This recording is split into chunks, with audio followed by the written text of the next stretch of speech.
Welcome back. You're listening to Chat with Women, and I'm Rochelle. And I'm Pam. And if you see us, Pam and I are pointing who's going to bring the show back. We're so organized now. We're so free-spirited. Yes, we are. We're loose. We just roll with it. We have no stress in our head. Tonight's the night, folks. I just want to let you know.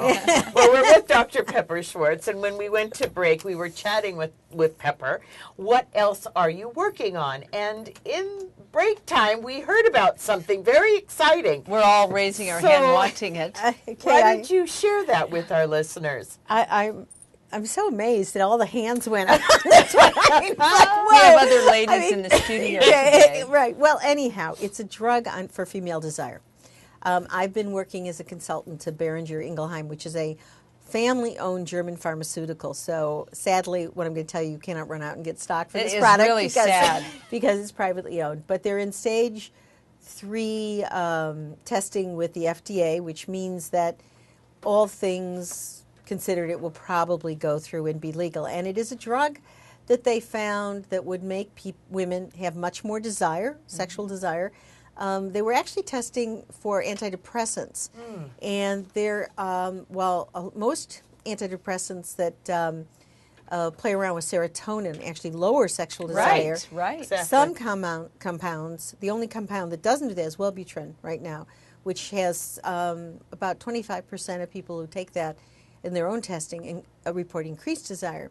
So sure enough, here they are looking around for another antidepressant, and the side effect they find is really high. Wow. I mean, much more than half of the women taking it start to feel much more sexually interested.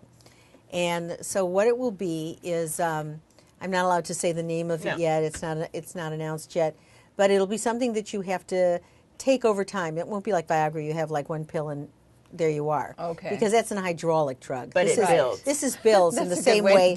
Hydraulic. Very good. Did you like that picture? I have the picture. But, so we have to build it up in our system. Right, exactly. Because normally I think what's happening for a lot of us women is the hormones, we lose our hormones, which is partly why desire starts to wane.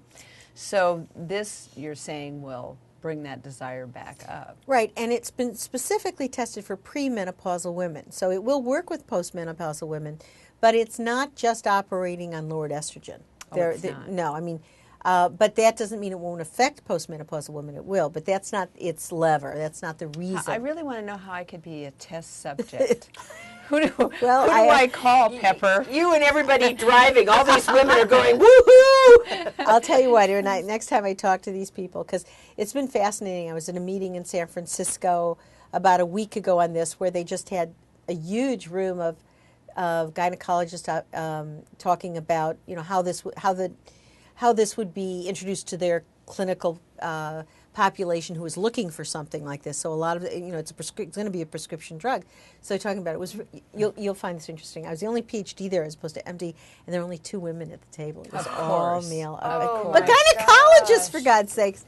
But most of them, you know, who were the head of big clinics, you know, that were treating a lot of pelvic and other kinds of issues for women. And they were all good guys, but I was like, it had been a long time since I've been in a room of professionals that were half women. I mean, this is about women, and they have 2 women in the room. What's wrong with that picture? Well, I did complain, and they said that they're having other groups that will be much more, you know, more gender-based. That. Well, I hope they meant that. Well, I just want to say to everyone listening, stay tuned. When it's ready to come out, we'll have Dr. Pepper come back on the show. With women. So thank you, Dr. Pepper Schwartz, again for joining us on air. We love having you.